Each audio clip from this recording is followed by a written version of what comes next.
అమెరికాలో ఎయిర్ ఫోర్స్కి చెందినటువంటి అత్యాధునిక యుద్ధ విమానాల్లో ఒక యుద్ధ విమానమైనటువంటి F-16c ఈ రోజైతే 10 గంటల 45 నిమిషాలకు కూలిపోయింది. అది కూడా ఎక్కడంటే దక్షిణ కాలిఫోర్నియాలోని ఒక ఎడారి ప్రాంతంలో కూలిపోయింది. అక్కడ ప్రతిసారి కూడా ఈ యుద్ధ విన్యాసాలు అయితే చేస్తారు, శిక్షణ కూడా ఇస్తారు, అలాగే విన్యాసాలు కూడా చేస్తారు. ఎక్కువగా అక్కడ ఈ యొక్క శిక్షణని లేదా ఈ యొక్క ప్రదర్శనని స్క్వాడ్రన్ గా పిలుచుకుంటారు.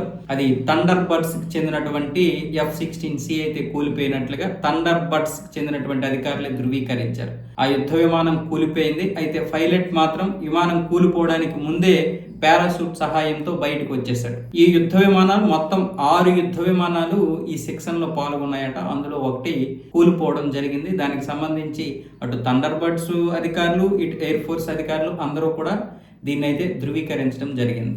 వీడియో చూపిస్తాం.